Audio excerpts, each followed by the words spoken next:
इमाम है।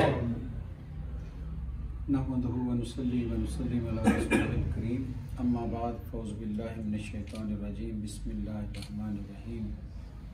क़द लबिस्तु फ़ीकुम उमरन मिन क़ब्लिही अफ़ला तअक़िलून। सदक़ल्लाहुल अलीयुल अज़ीम। हज़रत गिरामी, ये बड़ी खुशगवार यादें भी हैं और उसमें बड़े करीबी मुहसिनों का बिछड़ना एक दुख भी है, लेकिन ज़िक्र रसूल रुकता नहीं है और ज़िक्र रसूल करने वाले, सजाने वाले भी अमर हो जाते हैं। ये ज़िक्र रसूल का फैज़ है और हमारी ये दुआ भी है और हमारा ईमान भी है कि जिन्होंने ये कुरान की और साहिब कुरान की महफिल सजाई हैं, उनकी कब्रें भी मेरे रसूल उसी तरह मुनव्वर फरमाते हैं और इसका अजर और सवाब इंशाअल्लाह अज़ीज़ डॉक्टर साहब को, हमें मोहतरम को उसी तरह मिलता रहेगा जब तक ये महफिलें बपा होती है।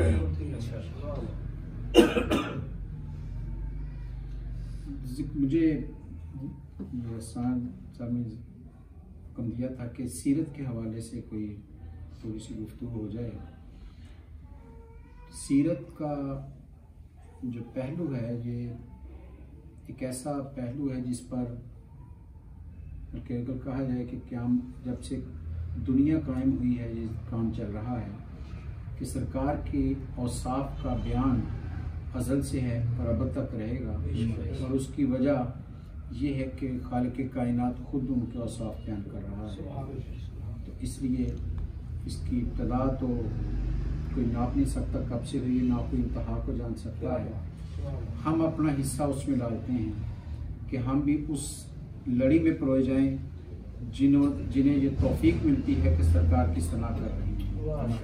तो सीरत भी सरकार का वो ज़िंदगी, उसका मुतालिया, उसका पढ़ना, उसका देखना, ये इतना ज़रूरी है कि अहले ईमान पर तो फ़र्ज समझें, इंसान होने के नाते भी लाजिम आ जाता है, क्योंकि कामलियत अगर इंसानियत की चाहिए तो ज़िक्र रसूल और सीरत रसूल के बगैर नहीं हो सकती, क्योंकि सीरत ही मेरे नबी सल्लल्लाहु अलैहि वसल्लम की वो है जिसने इंसान को दोबारा इंसान बनाया है। वरना इंसान तो उस बस्ती में जा चुका था जहाँ बाप जैसा शफीक वजूद अपनी बेटी को जिंदा दफन कर रहा हो।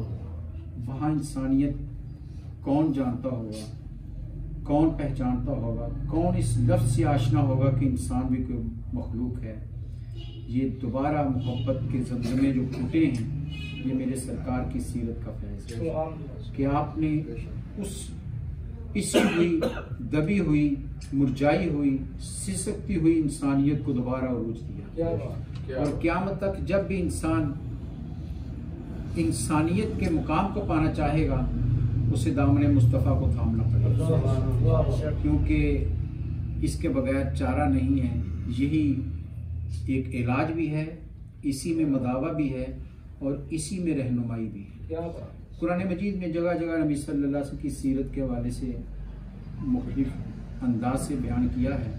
मैंने एक आयत करीमा आपके सामने रखी है। मैं समझता हूँ कि सीरत के हवाले से ये आयत इंतहाई अहमियत की हामिल है, क्योंकि कुरान नबी सल्लल्लाहु अलैहि वसल्लम की ऐलान नबूवत की ज़िंदगी को पर दलील जो बना रहा है, वो आपकी पिछली ज़िंदगी को बना रहा है। जो ज़िंदगी आप गुजार चुके हैं ऐलान नबूवत से पहले की, उस ज़िंदगी को कुरान दलील के तौर पर पेश कर रहा है कि मुझे नबी मानो, देखो मेरी पुरानी ज़िंदगी, मेरी पिछली ज़िंदगी को देखो।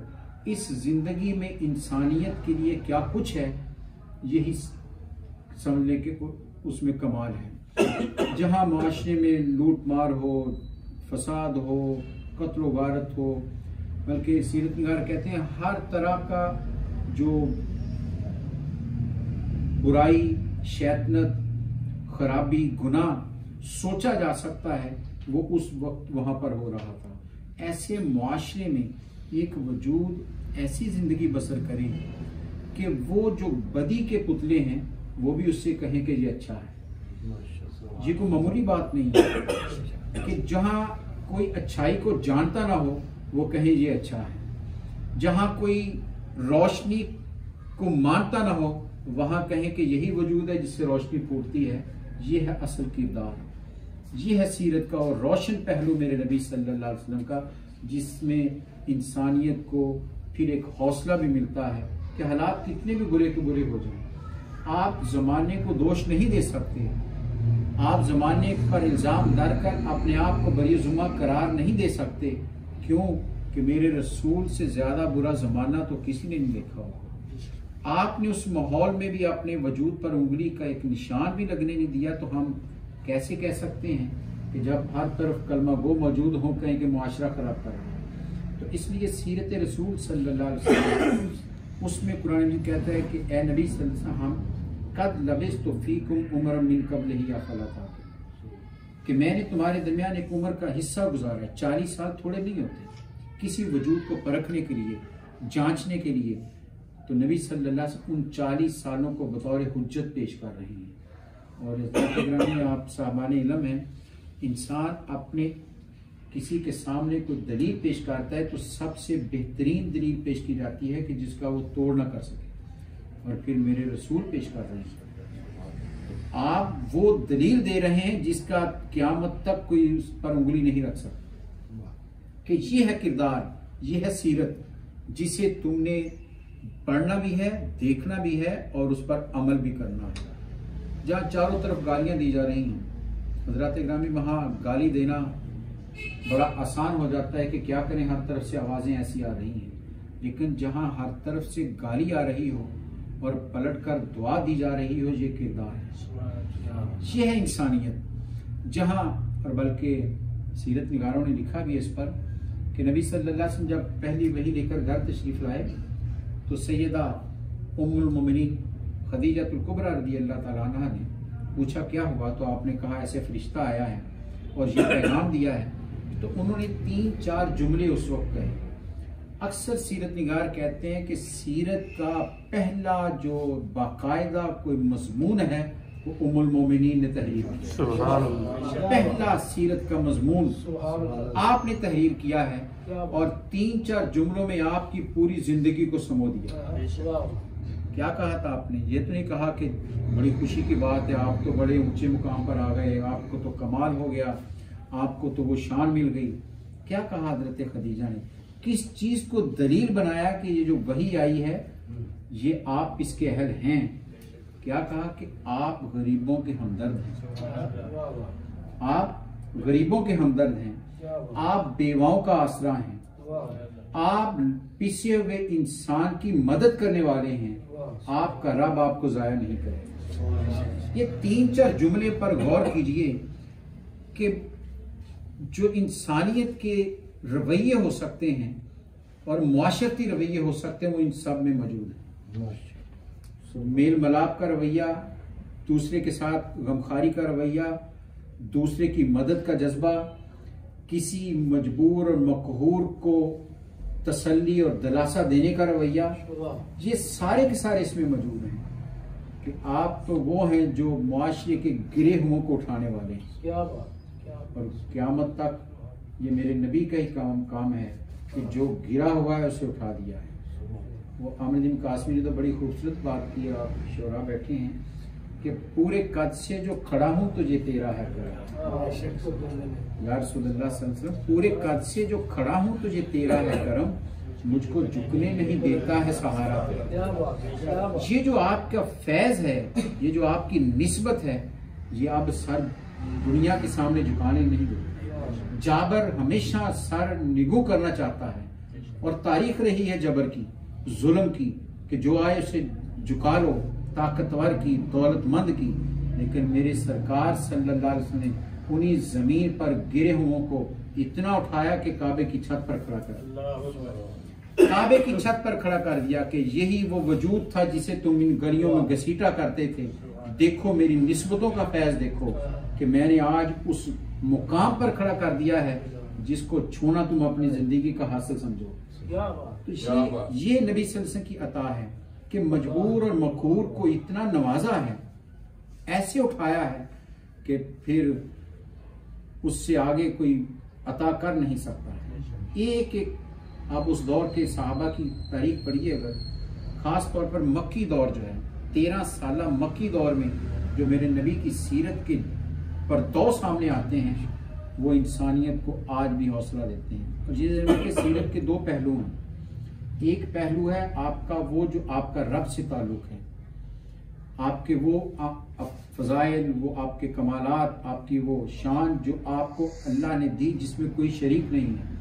लेकिन सीरत का वो पहलू जो इंसानियत के लिए है, जो हमारे लिए है, जो हमें जिस पर अमल करने का हुक्म दिया गया है, लक़द काना लकुम फ़ी रसूलिल्लाहि उस्वतुन हसना, ये उस्वा हसना की जो बात की गई है, ये सीरत का वो पहलू है जिसमें आप बाजार में चलते हैं, लोग धक्के देते हैं, आप मुस्कुरा रहे हैं। तारीख कहती है अबू जहल सबसे बड़ा दुश्मन है, जिसे आपने कहा फ़िरौन अकबर मिन फ़िरौन मूसा, मेरा फ़िरौन मूसा के फ़िरौन से बड़ा है। तारीख कहती है हर लम्हे आपके खिलाफ साजिश में मसरूफ रहता था, इतना बड़ा दुश्मन। लेकिन जरा सीरत पढ़िए, तारीख क्या कहती है, जब भी कभी वो दुश्मन इस्लाम सामने आया है मेरे सरकार के, तारीख कहती है मेरे सरकार मुस्कुराए हैं और चचा कह के मुखातब किया, चचा कह, क्योंकि रिश्ते में दूर कर चचा लगता, मुस्कुरा कर उसका इस्तेकबाल किया है। आपने उसका जवाब उसके अंदाज में नहीं दिया, बल्कि साहबी आए आपके पास और कहने लगे या रसूलल्लाह सल्लल्लाहु अलैहि वसल्लम, मेरा हमसाया मेरे साथ अच्छा सलूक करता तो मैं भी करता रहा हूँ, अब उसका रवैया मेरे साथ बेहतर नहीं है, तो क्या मैं भी वैसा सलूक करूँ? तो मेरे नबी ने क्या जवाब दिया, ये तरबियत है। फरमाया नेकी ये नहीं कि कोई अच्छा सलूक करे तो अच्छा करो, नेकी ये है कि कोई बुरा भी करे तो तुम अच्छा करो। और फिर अपने किरदार से बता दिया कि ताइफ की सरजमीन वालों ने जो पत्थर बरसाए थे, दुनिया में किसी पर ऐसे पत्थर नहीं बरसाए। हजरत जैद कहते हैं पूरा बदन लहू लहान, इतना खून बह चुका था कि नालैने मुबारक जो थे वो जम चुके थे, उतरते नहीं थे, खून जम चुका था उसमें।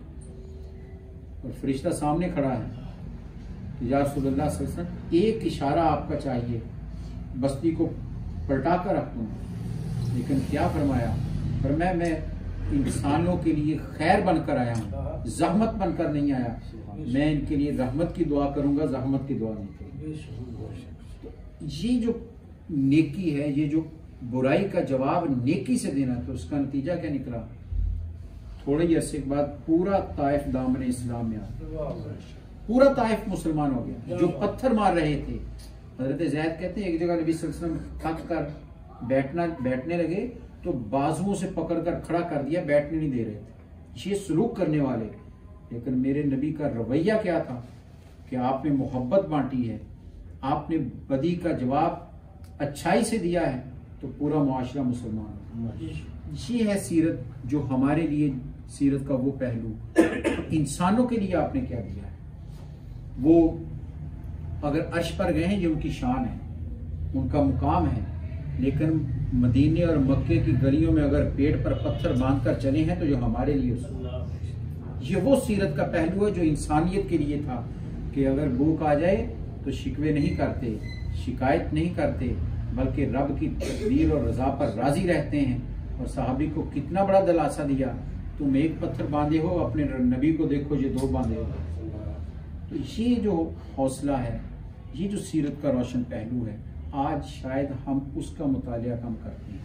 हम औसाफ में, फ़ज़ाइल में, अज़मतों में और आपकी शान, यकीनन इसमें कोई दो राय नहीं, आपसे बढ़कर कायनात में कोई वजूद नहीं है। लेकिन सीरत का ये पहलू भी तो उजागर करना है, ये अपनाएंगे तो हम रब के यहाँ कामयाब ठहरेंगे। हम इंसान, कामिल इंसान बन ही नहीं सकते जब तक आपकी सीरत के इस पहलू को हम उसका मुतालिया नहीं करते और अपनी ज़िंदगी में उतारते नहीं हैं कि कलाम कैसे करना है। बुरे तरीन माहौल में भी मुस्कुराहट चेहरे पर रखना, ये मेरे नबी के औसाफ में शामिल है। जहाँ लोग आपके घर का मुहासरा किए, आपको नौज़बिल्लाह कत्ल की पूरी तैयारी करके बैठे हों, उस लम्हे भी अमानत का वो दर्स देना, ये इंसानियत के लिए उसवा है मेरे रसूल सल्लल्लाहु अलैहि वसल्लम। मौला अली को ऐसे तो नहीं छोड़ा था, शान तो बढ़ा दी कि अपने बिस्तर पर लटा दिया, हम बयान करते हैं, लेकिन छोड़ा किस काम के लिए था, ये भी तो गौर करेंगे। छोड़ा इसलिए था कि जो तलवार सौंप कर बाहर खड़ा है, इसकी अमानत पूरे मक्के में, मेरी जान का तो दुश्मन हो सकता है लेकिन मेरे किरदार पर उंगली नहीं रख सकता। अमानत मेरे पास रखी है, अबू जहल के पास नहीं रखी, शैबा के पास नहीं रखी, उतबा के पास नहीं रखी, सरदारान है सारे, अमानतें रखी हैं इन्होंने तो मोहम्मद अरबी के पास रखी है, क्योंकि जानते हैं कि हमारा नजरियाती इख्तलाफ तो हो सकता है लेकिन किरदार अगर मक्के में किसी का उजला है तो वो एक ही वजूद है। तो फिर मैं दुनिया यही करती है कि दुश्मनी आ जाए तो दुश्मन का माल ले जाओ, दुश्मनी है कब्जा कर लो, हड़प कर लो, यही आज भी हो रहा है। लेकिन मेरे सरकार ने सीरत का कितना बड़ा पहलू हमारे सामने रखा कि मौला अली को लुटाया कि मौला अली बाद में आना, तुम करना क्या है, सुबह इनकी अमानतें लौटा कर वापस आना, ताकि आने वाले जमाने में कोई ये ना कहे कि इस्लाम के पैगंबर जाते हुए हमारी अमानतें भी साथ। ये जो सीरत है, ये मेरे नबी सल्लल्लाहु अलैहि वसल्लम की सीरत, यही हमारे लिए मिशल है। शान तो वो है कि आला हजरत ने कहा था क्या रजा खुद साहिब कुरान है मद्दाह हुजूर, तुमसे कम मुमकिन है फिर मिदहत रसूलुल्लाह। जब खुदा खुद उनके औसाफ बयान कर रहा है, कभी वाराफान अला का जिक्र, कभी वारा सौफ ज्योति का रब्बू का फतारदा, कभी यासीन, कभी ताहा, कभी अलम नशरह अला का सदरक, ये सारे औसाफ हैं नबी सल्लल्लाहु अलैहि वसल्लम की, शान बयान की जा रही है। हमारे लिए क्या है कि हम उनके उस सीरत के पहलू को अपने सामने रखें, बच्चों को पढ़ाएं। आज ये फहम कुरान का प्रोग्राम माशाल्लाह बड़ा अच्छे से चल रहा है, ज़रा गौर करें। आप सारे अपने अपने हल्कों में उस्ताद भी हैं मुख्तलिफ जगहों पर। सीरत सर्कल कितनी हमारे यहाँ सीरत स्टडी की जाती है, कितने कायम हैं। सीरत के बगैर तो हम कामयाब हो ही नहीं सकते, ये हमारा ईमान है और दावा भी है। सभी किसी से पूछ लें कितने सीरत सर्कल कायम होते हैं, पूरी सोसाइटी में देख लें आप। क्यों? कि हम आसान हदफ रखा है कि हम सिर्फ बैठकर गुफ्तगू करके कमालात को बयान करते हैं। हमारी मसाजिद से भी शान मुस्तफ़ा पर यकीनन बड़े लंबे लेक्चर होते हैं, लेकिन जो आपका अमली नमूना है सीरत का, उस पर कम रोशनी डाली जाती है। तो हमें उसकी तरफ ही मुतवज्जे होना है। मैं बड़ी आजिज़ी के साथ, आप हर एक अपनी जगह पर एक कह लें कि उस्ताद है, आपका हल्का अहबाब है, मेरे नबी की सीरत के पहलुओं को आम कीजिए, और पहलू भी वो जिसमें इंसानियत की। आपकी एक हदीस है, आपने फरमाया खैर नास मिन यनफउन नास, बेहतरीन, ये नहीं कहा मुसलमान, नास इंसान कहा है, बेहतरीन इंसान वह है जो इंसानियत के लिए नफा बख्श। खैर का पहलू जिस इंसान में आपने कहा बेहतरीन है, वो वहां कलमे की शर्त नहीं लगाई आपने। इंसान बनना है तो फिर खैर उसमें होना चाहिए, और मुसलमान हो तो उसमें खैर ना निकले तो ये हो नहीं सकता। सीरत में किसी भी लम्हे देख लीजिए आप, किसी भी मुश्किल से मुश्किल लम्हे भी देख लीजिए, आपके दर से खैर ही निकली है, आपने खैर ही बांटी है। जो भी आया उसे वो सबक दिया कि जिससे वो अपनी ज़िंदगी में सर उठाकर जीने के काबिल हो गया। किसी का सर झुकने नहीं दिया, किसी को अपने सामने आंखें झुकाकर खड़ा होने पर मजबूर नहीं किया, बल्कि वकार के साथ जीना सिखाया है। तो ये नबी सल्लल्लाहु अलैहि वसल्लम की सीरत है, जिसे मुफस्सिरीन सीरत निगारों ने सब ने तकरीबन इस पर जब सीरत लिखते हैं तो बात तो की है, लेकिन फ़ी ज़माना मुझे मेरा यकीन और ईकान है कि फ़ी ज़माना आपकी सीरत का जो मक्की दौर है वो नहायत अहम है। कि आज हर शख्स परेशान है, गम में है, मुश्किल में है, इंतशार में है, सख्तियाँ हैं। इस माहौल में जीना कैसे है सर उठाकर, अंदर तमानियत कैसे आती है, अंदर जो है वो किस तरह रब की रज़ा पर राज़ी रहता है, ये मक्की दौर हमें बताता है। और उसका मुतालिया जितना हम ज़्यादा करें उतना ही हमारे लिए बेहतर है। बच्चों को सीरत के असबाक याद करवाए जाएं, उन्हें बताया जाए कि नबी सल्लल्लाहु अलैहि वसल्लम ने कैसे जीती जागती एक मुतहर्रक ज़िंदगी बसर की है, हवाओं में नहीं की। एक जीती जागती ज़िंदगी है कि पत्थर लगा खून भी बहा है, खाने को नहीं मिला तो भूख भी लगी है, आपने आपके घर में कई दिन तक चूल्हा भी नहीं जला है। ये सारी कैफियत भी नबी सल्लल्लाहु अलैहि वसल्लम पर आई हैं, और ये इसलिए नहीं आई कि आप कोई मजबूरी थी। आपने ये फ़क्र उम्मुल मोमिनीन सैयदा आयशा सिद्दीक़ा रज़ियल्लाहु ताला अन्हा फरमाती कि मैंने नबी सल्लल्लाहु अलैहि वसल्लम से कहा, या रसूलल्लाह सल्लल्लाहु अलैहि वसल्लम, आप कहते घर में तशरीफ़ लाए तो नकाहत थी, लग रहा था कुछ दिनों से खाया नहीं है, तो मेरी आंखों में आंसू आ गए। मैंने कहा, या रसूलल्लाह सल्लल्लाहु अलैहि वसल्लम, आप इतना तो कीजिए कि कुछ खाने को आपके पास हो। तो क्या जवाब दिया? कहा, आयशा, अगर मैं चाहूँ तो जितने पहाड़ हैं मेरे साथ सोने के बनकर चलें, लेकिन मैंने फ़क्र को पसंद किया है। क्योंकि फ़क्र को पसंद इसलिए किया है ताकि आने वाली उम्मत में कोई फ़कीर, कोई गरीब, कोई मजबूर हो तो उसे हौसला मिले कि ऐसे लम्हात में मैं ही अकेला नहीं, मेरे रसूल भी गुजरे। आइए हम भी सीरत के इस रोशन पहलू की तरफ थोड़ी सी तवज्जो दें, इसे आम करें, नबी सल्लल्लाहु अलैहि वसल्लम की सीरत के सर्कल कायम करें, लोगों को आपके प्रैक्टिकल लाइफ के वाक़यात बताएं कि आप लेन देन में कैसे थे। एक आखिरी बात कह के बात को ख़त्म करते हैं। अचानक याद आ गई रवायत। अब कारोबारी शहर है फैसलाबाद, बिजनेसमैन है, बिजनेस के हवाले से आपका तर्ज अमल क्या है? रवायत है, मस्जिद नबी से निकलते कभी कभी तो बाज़ार की तरफ आ जाते, और बाज़ार में अजनास बेची जा रही होती, ढेर लगे होते। हदीस है कि आप तशरीफ़ लाए तो खजूर वाला खजूर का ढेर लगा कर बेच रहा था। नबी रहमत सल्लल्लाहु अलैहि वसल्लम आए, उसके पास रुके और अपना दस्ते मुबारक उस ढेर के अंदर डालकर उसे उल्टा दिया। खजूरों की उस ढेर को उल्टा दिया। जब उल्टाया तो नीचे से वो खजूरें निकली जो गीली थी। आपने कहा, ये क्या है? अब वो थोड़ा सा शर्मिंदा हुआ। उसने कहा, या रसूलल्लाह, बारिश हो गई थी, गीली है। तो फरमाया, इन्हें ऊपर क्यों नहीं रखते? अच्छी ऊपर लगाकर लोगों को धोखा दे रहे हैं। ये जो आपका एक आज कौन इस बात पर बात करता है? कौन है ये हदीस बयान करता है? ये इंसानियत के लिए हदीस है, ये मुआशरे के लिए हदीस है, ये आपका वो तर्ज अमल है सीरत का जिससे इंसानियत को फ़ायदा मिलता है। कहीं आपको ये हदीस मिंबर से, महराब से, मस्जिद से, मकतब से शाज़ो नाज़र आप सुनते होंगे। 20 ऐसी हदीसें नबी सल्लल्लाहु अलैहि वसल्लम की जो बाज़ार में जाकर आपने आम इंसानियत के लिए, जो लोग दौलतमंद जिस तरह कब्जा करते हैं, आपने किस तरह उसको, तो ये चीज़ें हैं जिनकी तरफ हमें ज़रूर बज़रूर लोगों को आगाह करना चाहिए, ताकि शायद किसी न किसी के दिल में कोई रुक जाए, वो पड़ जाए।